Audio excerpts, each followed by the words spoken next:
Welcome to, for the first time I'm ever saying it on the actual interview, Coach Business, my podcast, where we talk about things that relate to coaches and business and coaches and business. And today we have a guest. Kelly Ruta is here. Kelly, can you introduce yourself so the good people know who you are? Yeah, absolutely. I'm so excited I get to be on the first episode where you say it out loud. That feels like super special. Big day. Um, so again, I'm Kelly Ruta. I own Kelly Ruta International, and my business is all about my passion for supporting female entrepreneurs in particular to build the inner architecture required to build and grow and maintain a business that supports your life without burnout or breakdown. I was a clinical psychotherapist in practice and in public schools for 20 years before I started this almost 10 years ago now. So I love the fact that I can bring so many tools and so much knowledge from that particular, well, from, let's be honest, the career I thought I'd always have that I no longer have. Right. Bring so many things from that into the coaching space. Really, I just love it. I love my work so much. And one of the things that I get really fired up talking about with women, I think we're going to talk about today, and that is money, honey, money. Yes. Yes. Let's talk about money because money is a currency. Hmm. There are many currencies. Money is the one that we seem to like to use a lot. It seems to Hmm. pay the bills, right? It does the things that we want it to do. Hmm. And it's really important. Like the money and what your money looks like in your business can really show us the health of your business. Absolutely. Yeah. So can you give Absolutely. us the breakdown on like woman entrepreneurs, small businesses? What do you know that my people need to know? So I think the things that are the numbers that are kind of most surprising are the numbers on the poles on that are polar opposite of each other. So if you're kind of in the online space, if you're a coach in the online space, you're always hearing about the seven-figure business, the eight-figure business. And the reality is it's under 2% of any female-owned businesses in North America are at seven figures or more. I think it's 1.7%. I was looking at it today. And on the opposite end of the spectrum, 88% of female-owned businesses make $100,000 or less. And that is just the reality. The numbers do not lie. And I've cross-checked those stats from several places. They're Mhm. all within a couple of, percentage points of each other. So then And 20% of female entrepreneurs are 100K, in between 100K and a million. and a million. Okay. Yeah. So the majority of women fall at 100K or less. Hmm. But the majority of the marketing we're exposed to is about seven and eight figures, which Hmm. I think is really interesting That is because interesting. as much as I am all for women creating legacy wealth, generational wealth, I think that it presents, especially in social media, on social media platforms, I think it presents this very sort of purposefully skewed view that so many female coaches are running these multi-million-dollar companies, and it's just simply not true. And so I think we have to get real and raw and comfortable with our numbers and Hmm. what the story that our numbers, what's it telling us about what we're doing or not doing in our businesses versus what are the numbers saying about our character, our ability, our confidence, we have to stop telling those stories and start telling real stories about what the numbers reflect. Yeah. What are some of your favorite numbers? Like, for example, I have this very vivid memory of the first time I hit 10K in a month. It Mhm. was August. I was like rolling out to a camping trip. And I just, the whole weekend, I was like, these people don't even know what just happened. It's like the biggest thing ever. Mhm. It was, Yeah. it was so fun. Like, what are some good number stories you have? I have a couple of good number stories. The first one is I was still a therapist and I was thinking, oh, what I need to do is figure out how to grow this practice because insurance was just killing me. Yeah. And so I hired a business coach and I went to her 2-day retreat, and she sold from the stage as coaches do. And her program was $8,000. Caryn, I had never spent $8,000 on myself for anything, anything. And Right. I went up with my credit card and the sweat was pouring down the sides of my top. Hmm. And I felt like I was going to throw up, Hmm. but everything in me knew this is what I needed to do.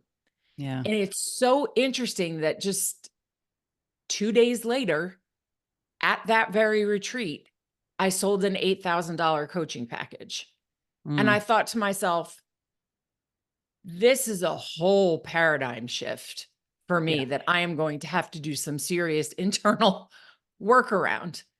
The other thing is, have been fortunate enough to meet awesome people like you on this journey who are, business owners, entrepreneurs, but the majority of my lifelong friends are not business owners. They're predominantly actually public school teachers. Hmm. And you know, my numbers and their numbers are very, very different. Yeah. None of them are going to come to me and say, I made $14,000 today. I'm Right. saying that because I made $14,000 today. Yeah. And Right. none of my friends are going to come to me and say, Kelly, I had a $14,000 day. Yeah. Right. So there's that. And then the other number is six figures. I I think like a lot of people had some magical thinking going on about what six figures was all about. Yeah, definitely. Cause I've always said like 250, 250,000 is actually the 100,000 you thought it was. Yep. Yeah. Exactly. And 250,000 for me was the step where I felt my life start to change. Like Hmm. it made a significant change in our family and Yeah. in our investments and, things like that.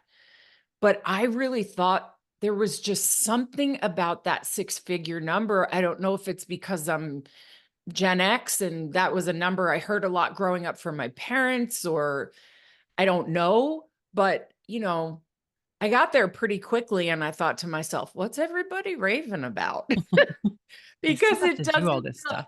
it doesn't tell the full story. And even I had a webinar this morning and I kept repeating, it's not about what you make, it's about what you get to keep. Yeah. So I know a Right. lot of broke seven-figure coaches. Yeah. That's And I nothing think that hurts that's an me more. important distinction. Sorry, I didn't Yeah. mean to interrupt you. No, all good. Nothing hurts me more than somebody having quote unquote success and not having anything to show for it other It's than maybe awful. like a lot of Instagram followers or, Mhm. you know, it's Like the vanity metrics that it's so everybody painful. thinks are important, but they're really not. Yeah, They're my really list not. is way too small. I have way too few followers to make the amount of money I'm making. And I think that's like that's the Same. sign of it's the best, right? Same. Less drama, more profit. Yes, Yeah. absolutely. Absolutely. And also, and this isn't for everybody, but the way I like to do business is very relationship based. Everything in my life is very relationship based. I invest in getting to know people and creating win-win and, referring and all kinds of things. So I'd much rather have 3,000 really dialed in people following me than 300,000 people who, eh, you know what I mean? Mhm. I don't really know that much about. So, Right. yeah. Yeah, so knowing your people, that's really Mhm, important for me too. mhm.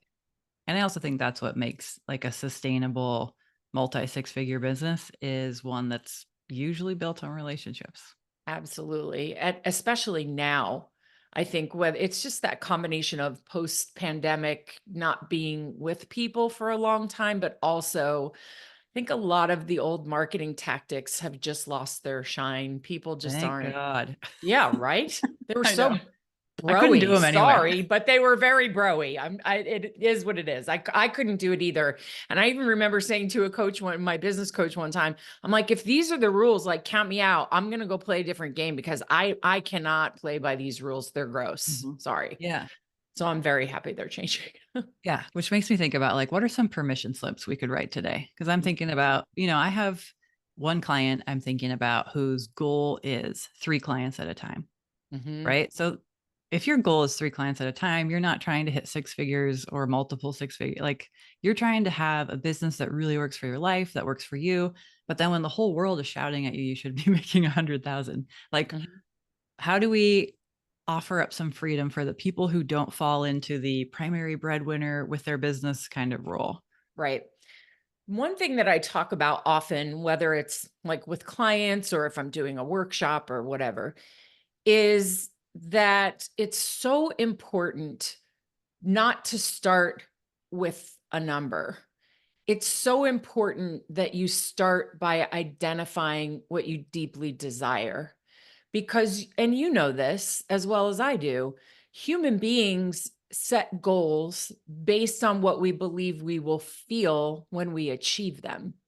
Well, what's the point of setting 100,000, 500,000, 5 million if you don't know what you actually really, really want as the result of having that or having that experience? So, even when I work with my own clients, that's how we start to reverse engineer things because they'll often come to me and say, "Well, I want $1 million business." Great. Why? I Mhm. don't know. It sounds good. I think it's successful. That's no, no. So let's write a permission slip that your business gets to be built around fulfilling desires, some of which money will bring you. Yeah. But it also gets to be about time. It gets to be about the quality of the match between you and your clients. Mhm. It gets to be about what you deliver for a living. It gets to be about so much more than the numbers. And I've found that when you get those things lined up, the numbers tend to work better on your behalf anyway.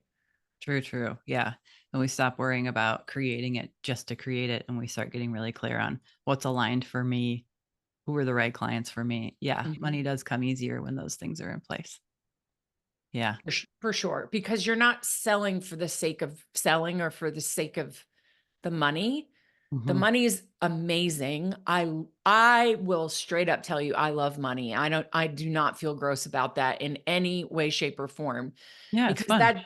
that doesn't translate into being greedy and manipulative and grabby and all the things that people their shoulders start to go towards their ears when they talk about, really liking money. Mhm. Um, so I think again, just getting back to my original point that that's a permission slip that everybody needs to write for themselves. And I find that women especially have trouble with that part. With the part of, like, knowing exactly what they want in the first place? Well, that because it's funny, sometimes women will say to me, I can't remember the last time I asked myself that. Mhm. But the second part is Yeah. the Okay. permission that this gets to be also about me. Especially in a service-based industry, right, where we tend to be so focused on the client and their outcomes, and we love it, but it's not an either or, it's a both and I think that women are not we don't get that social message all the time that that is okay, that, success is not all about sacrifice and taking care of other people all the time. It gets Mhm. to be about you too. So Yeah. that's maybe it's 2 permission slips. Maybe that's what All it is. whatever one you needed from all that, just take the Yeah. one you need. Yep. Take it. Yeah, yeah. Print your own from here on out. For Permission sure. slips, you can print your own. For sure. Yeah. If you ruled the world and you could get one, like, thing across to all the women in business, what would it be? Oh God. I I feel like I say this ad nauseum, but it's because it bears repeating so Mhm. much. Yeah. And that is getting really clear on the difference between your worth and your value. And I think, I don't think I know after 30 years of doing this that too many people forget that worth is a birthright and you don't price your worth. Mhm. It's also not negotiable. It's not up for sale. Correct. It's not something somebody can give you and they can't take it away from you either. Yeah. Value is what you put on the table in exchange for money in business.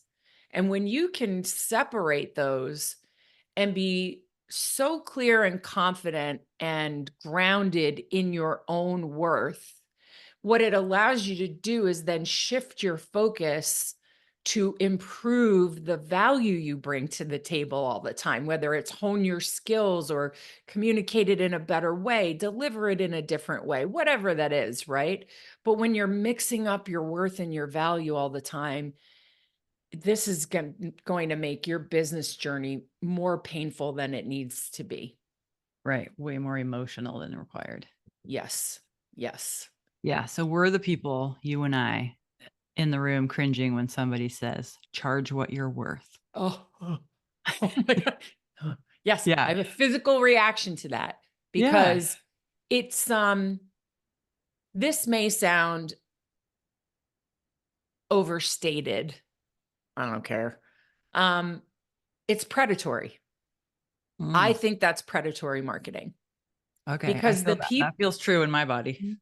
Yeah. the people who are saying it that way know, even on a subconscious level for other people, that that is a pain point for most people. Most people at some phase of life, if not all of their lives, struggle with enoughness and worth and adequacy because Right. we've all been given messages that we're not good enough in one shape or another.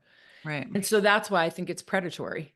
So I cringe. I want to flip that question back to you. What's your answer to that? I'm definitely cringing.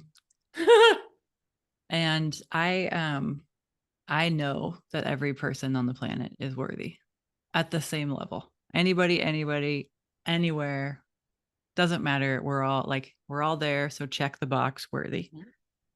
And, when I think about people who serve different markets, like one of the things for being a smart business owner and pricing your stuff is understanding your market. Mhm. And so if you understand that your market is teenage girls with OCD, do you want to charge at the rate you would for a CEO at a Fortune 50 company? No. And that has nothing to do with your worth.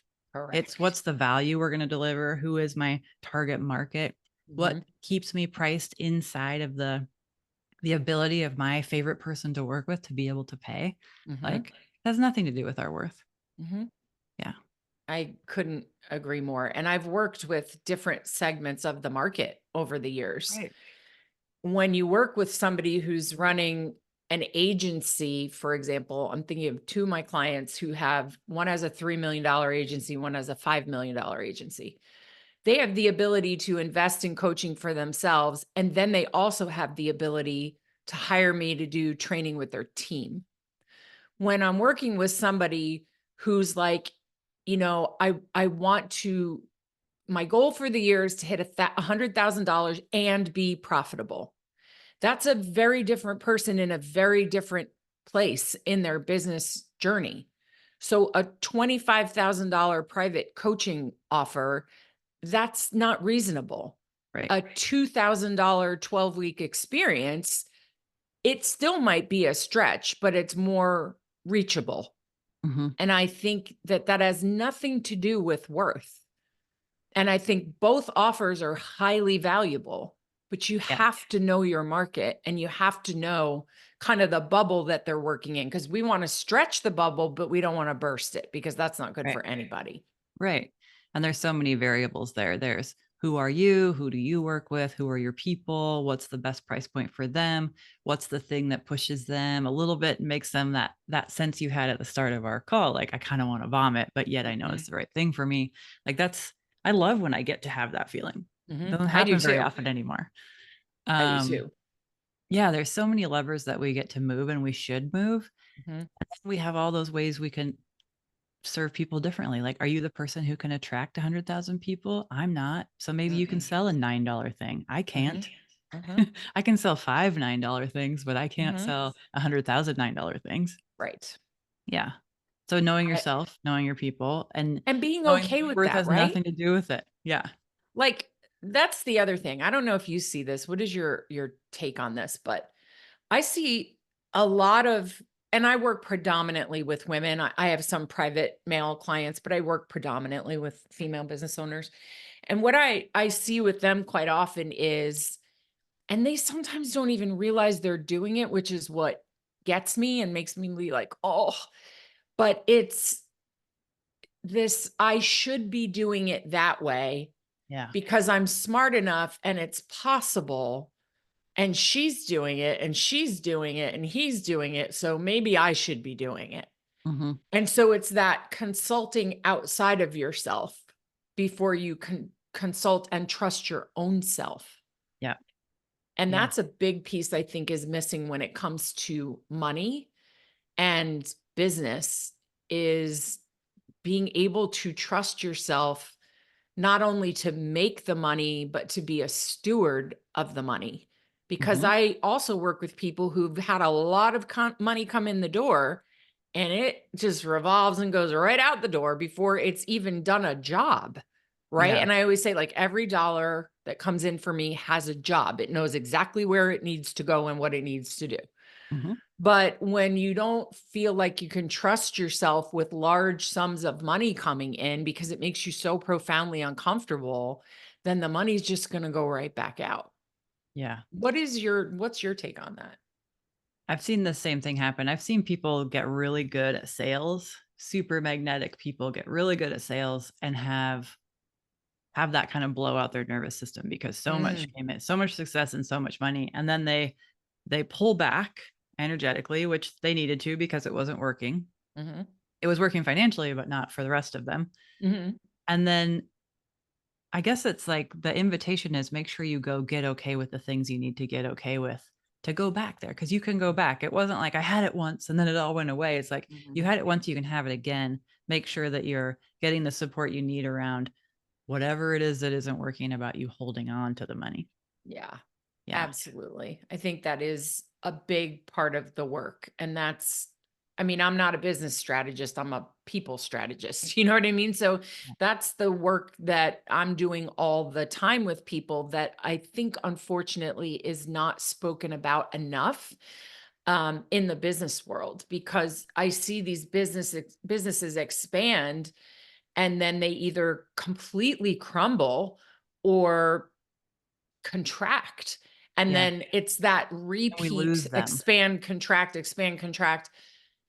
That will burn you to the ground. You can Mhm. only handle that for so long before it just fries you, you know? Right. So doing that work on your nervous system, mindset, your subconscious, your habits, all of those things, so that you can create, but also then hold what Yeah. you've created, is a big deal. And I get it. It's messy, it's uncomfortable. People don't want to do it, but I feel like it's kind of required for I think whatever your for goal is. sustainability, I think you're Yeah. right. Hmm. Yeah. If you want to be sustainable, if like I like to work with my clients on becoming inevitable. Hmm. And, like, let's not go through the world without that knowing. Like, Yeah. if we're here, we're gonna be here. We're gonna Yeah. be here for a while, right? So if I'm inevitable, then I've got time. I'm going to play the long game. It's okay to go slow because I'm going no matter what. Yeah. I just heard, that's great that you just said that. I love that frame. And so I played sports for a long time. I coached for a long time. And so I kind of look through a sports lens about Mhm. almost everything. I am obsessed with women's basketball right now and kind of the revolution that's happening in women's Crazy. basketball. Yeah. And I read so of course my Instagram feed is all basketball right Oh, now. I know, I noticed. Oh my gosh, I'm just living for it, by the way. But anyway, I saw a quote: "If you want good, go fast. If you want great, go slow." And I Mhm. was like, That's the that's ticket it right right there. there. That's Mhm. it. And it's true. So many things that are true in with great athletes are and great teams, sports Yep. teams, are also true with business owners and their teams. And I just love seeing those connections all the time, kind of everywhere. It's just it's fun for me. But that is goes to your point. You know, if you do want to be inevitable, then slow is the way to build. Slow is the way to go. Not that you can't have, bursts in between, Mhm. because those are fun and they're energizing and you get maybe a good cash infusion or whatever. So that's fun, but you Yeah. don't want to be just a sprinter. That's not gonna do it. Yeah. And if we're sticking with sports, it's like you got to get good at the fundamentals. Like, I don't want Oh, to see your half court shot until I know yep. you can hit every layup and you can hit 60% of your free throws. While people are screaming and Yeah. yelling and, your coach is flipping out on the side and your parents are watching and like, Yes. all the pressure points that come with it, not just you doing it in your driveway, So yeah, Yeah. for sure. Yeah. Okay. So, for everybody listening, it's clear that we kind of have a similar, like, Kelly and I agree with each other Yes. on a lot of business and financial Yes. stuff. Yeah. And we both used to be therapists. Kelly, you for way longer than me. I didn't make it. I had to go to life coaching early. I Um, I get it. mhm. Yeah.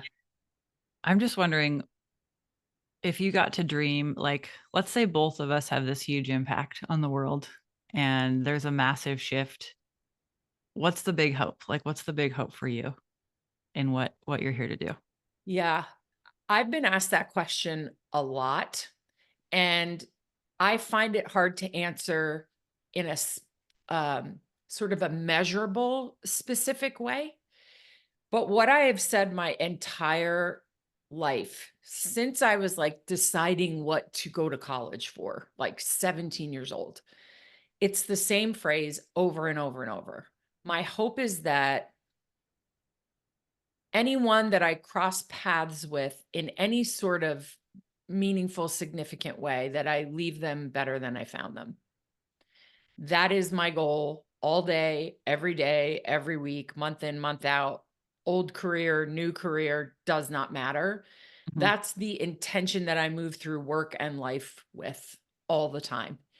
And that looks very different from person to person or career to career or just even interaction to interaction. But it's sort of my North Star for every goal I set for myself in my work and anything I kind of do outside of work as well, because relationships are so important to me. And I think also because I'm an introvert, which nobody ever believes when when I say it, but like I would rather have 10 people that I can just like I could hunker down with in a cabin for the weekend, you know what I mean?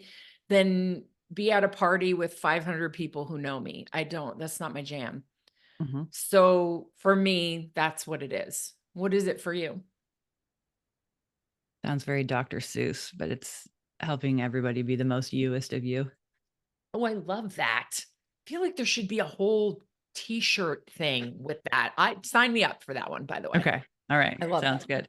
Yeah, but that's been my thing in my whole life too. Even like commercial fishermen pouring beers for people, whatever it was always like once someone starts telling me the truth about who they are, they've got me and I'm listening and I want to be there to help them be even Mm, more of whatever I that love version of them. that. Yeah. I love that. You and I have a lot of Mhm. similarities that resonate. You know what I mean? I feel Yeah. like you could say 3 more things like that and I'd be bobbleheading over here like, "Oh, me too, me Yeah. too, me too," Yeah. But, I think that's the kind of person that gets drawn to something like therapy and coaching, and that those are just typically commonalities, right? Mhm. But I love the way that you're describing that because I honestly don't think enough people have the opportunity to even discover that. And then if you do, not enough people want to hear it. Not enough people will sit down and look you in the eye and say, "Tell me the truth about who you Mhm. are," in a holding space sort of way, like with Yeah. true curiosity, not judgment or um I'm listening with the intent of just responding. Mhm. So I think that's a beautiful thing. Thanks. Yeah. We're on to it. Yeah, for sure. Yeah. All right. So, is there any last thing that we should say that we haven't said yet? I just want to say one other thing about money. I think that the time has come. Lots of things on the planet are changing. People are changing. Genders and gender roles are evolving. And I think that at least the way I'm experiencing part of that as somebody who identifies as a woman, is part of my calling, responsibility, whatever, in that growth and change and evolution is to start to change how women experience money. Because when we feel empowered about money and not afraid of it or anxious around it or bogged down by all this negative conditioning we have about it, what it does is it opens doors and it puts seats at tables where our innate genius gets to actually be part of the conversation and create change. So I would love for people to start seeing money simply as a key that unlocks those doors and points you towards those tables and those seats and those conversations. It does a lot of other wonderful things too, Mhm. but I think using our voices, um, that's what's going to change everything. And we have to find the ways into those conversations because we're not always invited and we're not always welcomed. But when you have money at those tables, the likelihood that you're going to be listened to, whether that's right or wrong, it is what it Mhm. is. It increases the number of powerful, intelligent, creative, amazing women that are going to be in those conversations. So I just hope that some women listening can start to go, oh, that is a good reason to start to make more. That's a good reason. That's not a greedy reason. That's not a gross reason. That's a reason that pays it forward and benefits lots of people. So just Right. offering that up as a challenge or a reframe to however somebody might be thinking about it right now. Yeah, because money's an amplifier. Mhm. And we know from the research that when women have more money, it's better for communities, right? Better for It's better families, for better for communities, better for everything. everybody. It's Yeah. better for everybody every time. Yep. Yeah. So I guess people listening could ask themselves, do I like who I am and what my values are? And are those values that I want to amplify? And if Mhm. they are, then feel free to pour some more money on it. Oh, please open up the tap on that because it will just the ripple effect can be absolutely incredible just from one person. One person. And I know we all think like, "Oh, I'm just one person. What can I do?" But you can do a lot. You can Yeah. do a lot. So we also agree that is the word I use as well. It's an amplifier. Yeah. Yeah. Thanks for sharing that. Yeah. Where can people find you and get to know more about you? Girl, I'm so easy to find. You're everywhere. I don't have a team of people that are handling me so that people can't get to me. I am not at that. That's not how I roll. Yeah. You can find me on Instagram every day. I don't put team members in my DMs. I do all my own DMs. Mhm. My website's being rebuilt right now. Eventually, you will be able to get to kellyruta.com and find something of substance there again. But in the meantime, just connect with me on Instagram and please send like a DM or even I love to voice message on Instagram. I just feel like it's a Me easier too. way to connect when you hear somebody's voice. So definitely pop in and say hi. Yeah. And the people you're primarily working with are women business owners? Yeah, female business owners who are not in startup. So Okay. usually about 3 years or so on Mhm. and are financially stable enough that they're not panicking in making an investment in themselves to grow themselves and the business. So if you don't have enough clients coming in and you're struggling with money, get a coach who is awesome with people in startup and getting those clients stabilized. Do you know what I mean? Mhm. And Yeah, then come see me. I like it. Yeah. The only reason she can say that is from experience. Like, that's a very defining sentence right there, not in startup. Mhm. Love it. Thanks for Yep. the clarity. Yeah. Thanks for having me today. This is a great conversation. Yeah, thanks for being here. I appreciate it. Thank you again to Kelly Ruta for being here and for sharing your experience and your wisdom and your dream with us. It was great to have you.